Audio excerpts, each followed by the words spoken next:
Olá, sejam bem-vindos.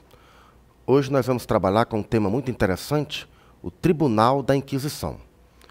Então, nessa aulinha, é fundamental que o aluno saiba identificar dois conceitos fundamentais sobre esse assunto. O que era o Tribunal da Inquisição e o que eram os chamados hereges. Vamos aos conceitos.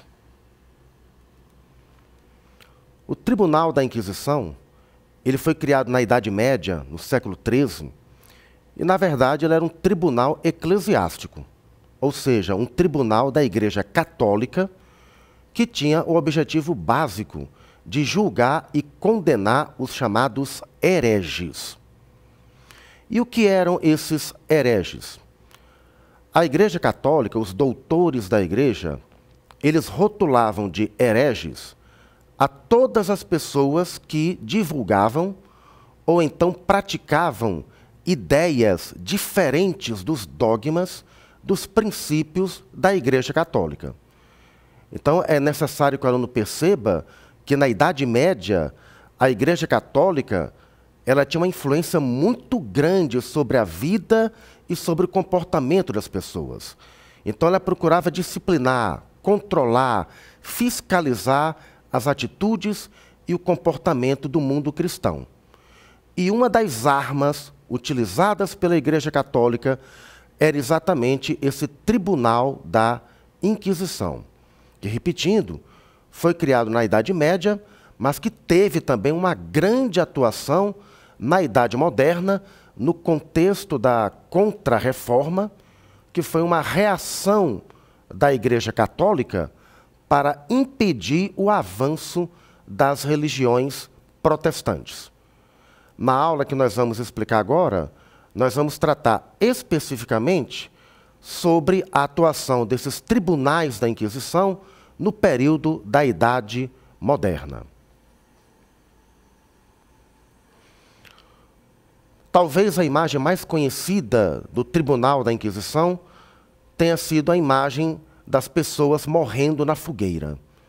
Normalmente, as vítimas da Inquisição, quando condenadas à morte, elas eram mortas na fogueira, em grandes espetáculos públicos, uma verdadeira encenação teatral, que atraía a atenção de um grande público.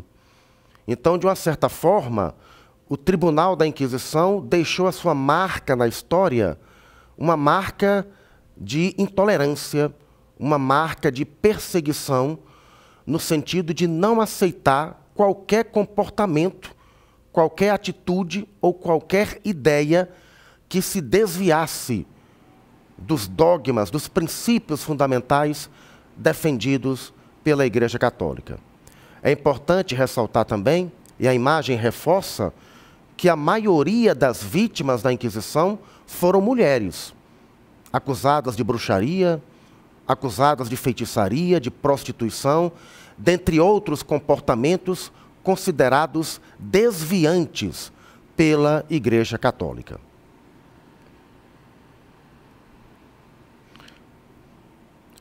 A atuação da Igreja Católica, relacionado com o Tribunal da Inquisição, pode se verificar também no interrogatório e na tortura das pessoas que eram acusadas de serem hereges. O tribunal, o próprio nome já está dizendo, a função básica desse tribunal seria a de julgar as pessoas e, ao final do processo, condená-las ou inocentá-las. Então, durante todo esse processo inquisitorial, ocorria os interrogatórios e também as torturas.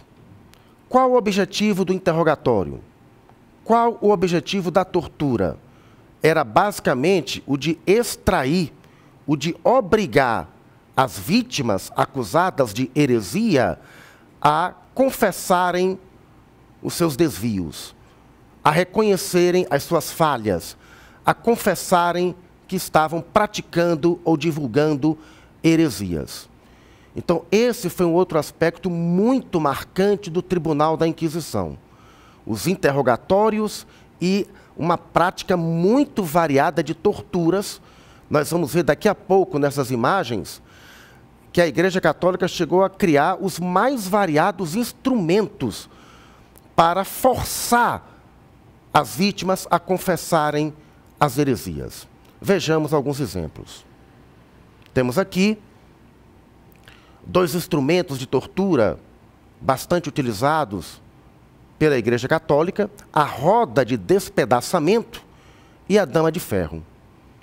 A roda de despedaçamento, como o próprio nome está dizendo, era uma roda na qual o herege ou o suspeito de cometer heresia, ele ficava amarrado a essa roda na sua parte externa, e esta roda, ao girar, na parte inferior da roda, eles ateavam fogo. Então, toda vez que o corpo da vítima girava, ela ia pouco a pouco queimando, provocando muita dor na vítima, forçando-a a confessar os seus desvios, as suas heresias. Um outro instrumento também bastante utilizado de tortura pelos representantes da Inquisição era a dama de ferro. Aí, no caso, era muito utilizado com relação às mulheres.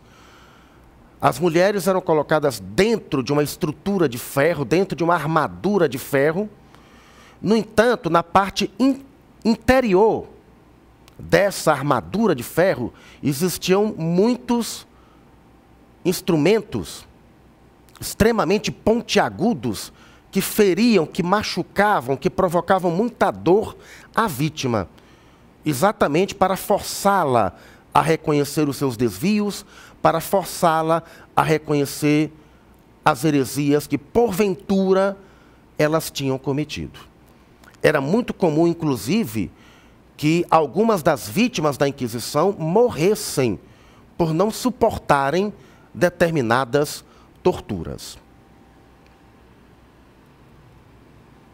Aí um outro instrumento interessante utilizado pelo Tribunal da Inquisição, uma cadeira, e o que chama a atenção nessa cadeira é que ela está impregnada de pontas.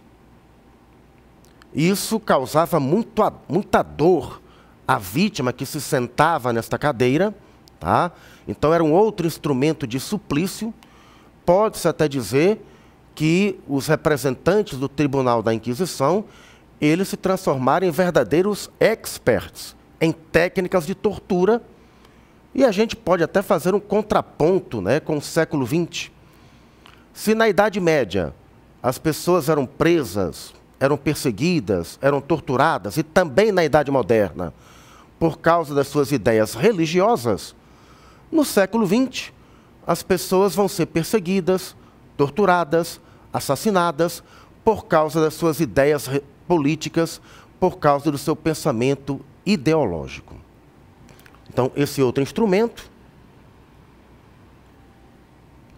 Um outro aspecto interessante que a gente pode ressaltar, no contexto da Contra-Reforma, no começo da Idade Moderna, foi a censura a vários livros publicados naquela época. A Igreja Católica ela chegou a elaborar uma lista de livros proibidos, de livros censurados, o chamado Index, no contexto da Contra-Reforma, ou seja, todos aqueles livros que divulgavam ideias diferentes dos princípios da Igreja Católica, ou então livros que criticavam a atuação da Igreja Católica, que divulgavam os escândalos e o comportamento imoral de muitos padres, bispos, cardeais, esses livros eram proibidos. Esses livros eram censurados. Cabe destacar também que tornou-se muito comum esses livros serem destruídos, esses livros serem queimados em praça pública. E, mais uma vez, a gente pode fazer uma analogia com o século XX.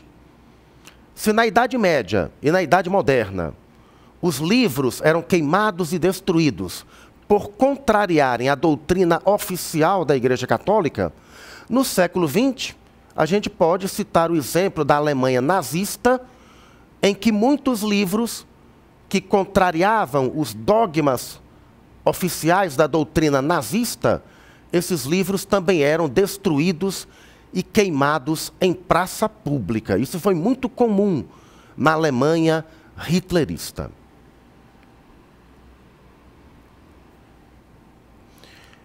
E um aspecto também lamentável que a gente pode destacar da atuação da Igreja Católica no começo da Idade Moderna, né, no período da Inquisição, é o prejuízo que a atuação desses tribunais de Inquisição provocaram para o desenvolvimento da cultura, para o desenvolvimento das ciências, para o desenvolvimento de novas ideias.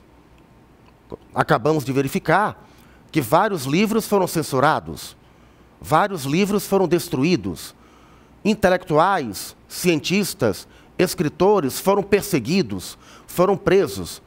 Ou seja, essa atitude intolerante da Igreja Católica, de uma certa forma, acabou prejudicando ou retardando o desenvolvimento de novas ideias, o aperfeiçoamento da ciência e também de novas ideias, de uma nova cultura.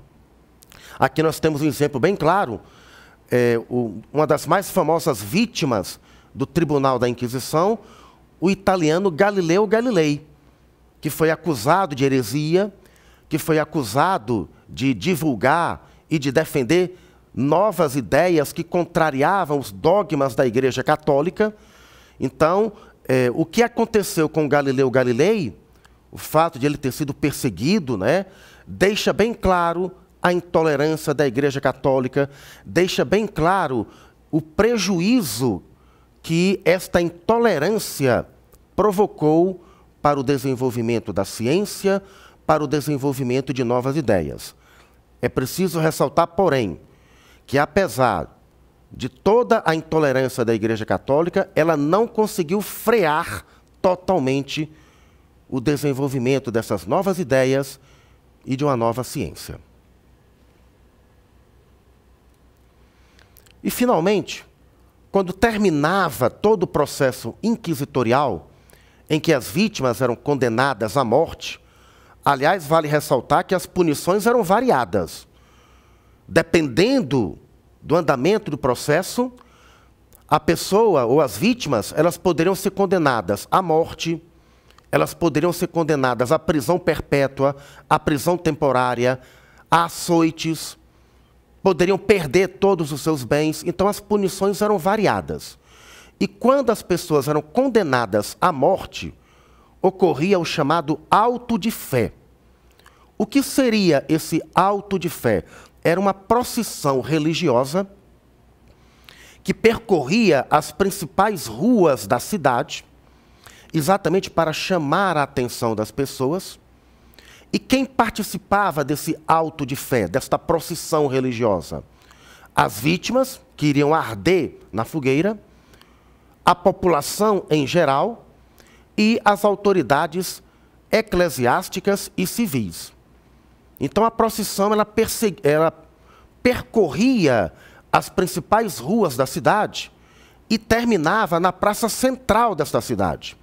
Normalmente, o local mais visível, o local de maior visibilidade, exatamente para chamar a atenção de toda a comunidade. E neste local, na praça central, normalmente de frente da igreja, normalmente em frente a um prédio público, as vítimas, os hereges, ardiam na fogueira, eram mortos na fogueira. Por que esse espetáculo público? Por que essa verdadeira encenação teatral? Era uma maneira da Igreja Católica mostrar para todos o seu poder de punir os hereges, o seu poder de prejudicar, de mostrar a sua força em punir os hereges, e era também uma maneira de uma certa forma, de amedrontar a população, de obrigar a população a seguir sempre os dogmas e as ideias da Igreja Católica, como a gente pode verificar perfeitamente nesta imagem. Para concluir, nós podemos indicar dois filmes bastante interessantes que mostram a atuação do Tribunal da Inquisição. O filme Sombras de Goya e também o filme o nome da rosa, que retrata também a atuação da igreja no período medieval. Obrigado pela atenção e continuem aprendendo com a SENEC.